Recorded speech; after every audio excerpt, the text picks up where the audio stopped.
مشکل سے یہ ویڈیو میسیج ریکارڈ کروا رہا ہوں کہ آج شام کو میرے چھوٹے بھائی عاصم جمیل کی ڈیتھ ہو گئی،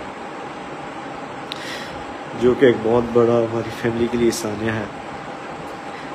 لیکن اس تکلیف کی حالت میں بھی مجھے میڈیا پہ اس لیے حاضر ہونا پڑا کہ بہت سی نگیٹو خبریں، مختلف خبریں، غلط خبریں میڈیا پر چلائی جا رہی ہیں۔ میں ان کی وضاحت کے لیے حاضر ہوا ہوں کہ میرے بھائی عاصم جمیل بچپن سے شدید ڈپریشن کے مریض تھے، اور پچھلے 6 ماہ سے ان کو جو ان کی بیماری کی شدت کی وجہ سے الیکٹرک شاک لگائے جا رہے تھے تاکہ ان کی ڈپریشن کو، ان کی بیماری کو کنٹرول کیا جا سکے، لیکن اس کے باوجود بھی ان کو افاقہ نہ ہوا۔ اور آج کے روز وہ اتفاقاً گھر میں اکیلے تھے، اور انہوں نے اپنی تکلیف اور اذیت کی وجہ سے باہر سیکیورٹی پہ تعینات جو گارڈ تھا اس سے بندوق لی اور اس سے اپنے آپ کو انہوں نے شوٹ کر دیا۔ انا للہ و انا الیہ راجعون۔ علماء نے لکھا ہے، دیکھو نبی کتنے رحمت للعالمین تھے نا، کتنی رحمت تھی، لیکن خودکشی ایک شخص نے کی، نبی نے اس کا جنازہ نہیں پڑھایا، حالانکہ آپ تو رحمت للعالمین ہیں، اور اس کا جنازہ فی نفسی ہی جائز بھی ہے، تو مسلمان نہ وہ۔ علماء کہتے ہیں، اس حدیث کی روشنی میں علماء کہتے ہیں کہ جو خودکشی کرے گا، مسجد کا مقتدی رہبر یا کوئی بڑا عالم اس کا نماز جنازہ نہ پڑھائے، بائیکاٹ کرے۔ کیا خودکشی کرنے والے کی مغفرت ہے؟ خودکشی اگر اس نے غلط سمجھتے ہوئے کی ہے پھر تو مغفرت ہو جائے گی۔ نبی علیہ السلام سے صحیح مسلم میں آتا ہے آپ نے خودکشی والے کا جنازہ نہیں پڑھا، صحابہ کو روکا نہیں ہے، یعنی ہے مسلمان ہی ہے وہ۔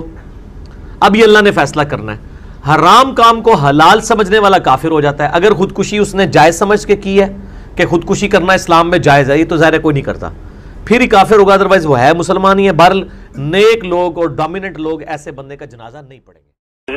مولانا یہ اپنا جو خودکشی کرتے ہیں لوگ جی، ان کا نماز جنازہ پڑھا جا سکتا ہے یا نہیں؟ ان کی نماز جنازہ جو ہے نا وہ تو پڑھنی چاہیے نا، کیوں نہیں پڑھنی؟ بے شک انہوں نے جرم کیا، برا کیا، اپنے آپ کو ہلاک کیا، مگر گناہ گار ہی ہے نا۔ کوئی اہل سنت جو اہل حدیث یا اہل فقہ وہ کہتا نہیں کہ یہ گناہ گار جو ہے وہ کافر ہو گیا، یہ تو خارجی اور معتزلہ ہی کہتے ہیں نا۔ اہل سنت کے تو سارے مسالک اور شیعہ بھی ساتھ لیں کہ کوئی کتنا بھی جرم کر کے مرے، کلمے کا اگر منکر نہیں تو مسلم نہیں ہے نا گناہ گار۔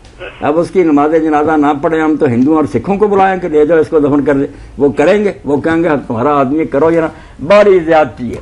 اس پر ابن حزم ظاہری ہوتے ہوئے کہتے ہیں یار جتنا بڑا گناہ کر کے وہ مرا اتنی دنیا زیادہ اکٹھی کرو، مسلمان بہت آئیں اور اس کے لیے دعا کریں تو خود ہی جہنم بھیج رہے ہو۔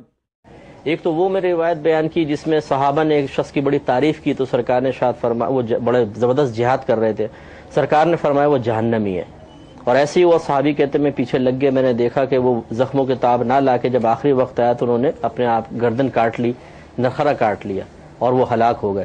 تو ہم نے کہا کہ سرکار نے بالکل سچ فرمایا، اور اس پہ علامہ نووی صاحب رحمۃ اللہ علیہ نے شرح صحیح مسلم میں لکھ رہا ہے وہ کانا منافقن، کہ وہ شخص منافق تھا، لیکن نبی کریم صلی اللہ علیہ وسلم نے ایک اور صحابی کے لیے دعائے بخشش و مغفرت کی ہے، اور واقعہ سرکار نے ارشاد فرمایا اللہ تعالیٰ اس کے ہاتھوں کی بھی بخشش و مغفرت فرما دے۔ یہ خود مسلم کی حدیثوں سے ثابت ہے، تو اس لیے اس میں تو کوئی مطلب ایسی بات نہیں ہے۔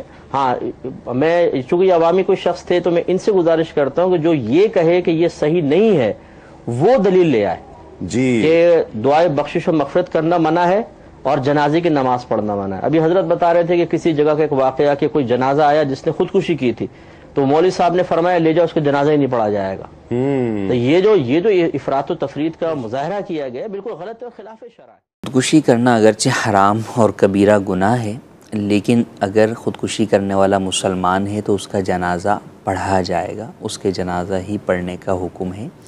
البتہ مقتدی علماء اور پیشوا لوگ اس لیے جو ہے وہ نہ پڑھیں تاکہ لوگوں کے دلوں میں اس شخص کے اس گناہ کی نفرت پیدا ہو، تو ان کو اس بات کی اجازت ہے یا ان کے لیے یہ حکم ہے کہ وہ نہ پڑھیں۔ لیکن اگر وہ بھی پڑھ لیتے ہیں تو گناہ ان کے لیے بھی نہیں ہے، پڑھنا ان کے لیے بھی جائز ہے، اور باقی بہرحال جو بھی مسلمان ہیں وہ تو جنازہ ہی پڑھیں گے۔ بسم اللہ الرحمن الرحیم، السلام علیکم ورحمۃ اللہ وبرکاتہ۔ صحیح مسلم میں یہ حدیث موجود ہے، حدیث نمبر ہے 2158۔ حضرت جابر بن سمرہ رضی اللہ تعالیٰ عنہ بیان کرتے ہیں کہ حضور نبی اکرم صلی اللہ علیہ وآلہ وسلم کی خدمت میں ایک ایسے شخص کا جنازہ لایا گیا جس نے اپنے آپ کو تیر سے ہلاک کر لیا تھا۔ حضور نبی اکرم صلی اللہ علیہ وسلم نے اس کی نماز جنازہ نہیں پڑھی۔ اس حدیث کی شرح میں علامہ نووی رحمہ اللہ نے لکھا ہے کہ خودکشی کرنے والے شخص کی نماز جنازہ نہیں پڑھی جائے گی، اور امام ابو حنیفہ، امام مالک، امام شافعی، امام احمد بن حنبل اور جمہور علماء کا مسلک یہ ہے کہ خودکشی کرنے والے شخص کی نماز جنازہ پڑھی جائے گی۔ اور اس حدیث کے جواب میں وہ یہ کہتے ہیں کہ حضور نبی اکرم صلی اللہ علیہ وآلہ وسلم نے زجر و توبیخ کے لیے اس کی نماز جنازہ نہیں پڑھی تاکہ لوگ خودکشی سے باز آ جائیں، اور صحابہ کرام رضوان اللہ تعالی علیہم اجمعین نے اس کی نماز جنازہ پڑھی تھی۔ اس کی مثال ایسے ہے کہ حضور نبی اکرم صلی اللہ علیہ وسلم نے ایک مرتبہ ایک مقروض جس پر قرض تھا اس کی بھی نماز جنازہ نہیں پڑھی تھی، اور صحابہ کرام کو اس کی نماز جنازہ پڑھنے کا حکم دیا تھا تاکہ لوگ قرض کی ادائیگی میں سستی سے باز رہیں۔ ان احادیث کی روشنی میں خلاصہ کلام یہ ہے کہ خودکشی کرنا، اپنی جان کو ہلاکت میں ڈالنا حرام کام ہے، لیکن خودکشی کرنے والا اسلام سے خارج نہیں ہو جاتا، اگرچہ خودکشی کرنا کبیرہ گناہ ہے۔ خودکشی کرنے والا کبیرہ گناہ کا مرتکب ہو جاتا ہے، لہٰذا خودکشی کرنے والے کا جنازہ پڑھنا بھی جائز ہے، اس کے لیے مغفرت کی دعا بھی کی جائے گی۔ مولانا طارق جمیل صاحب کے بیٹے عاصم جمیل نے بھی خودکشی کی تھی، تو ان کی نماز جنازہ پڑھنا، ان کے لیے مغفرت کی دعا کرنا بھی جائز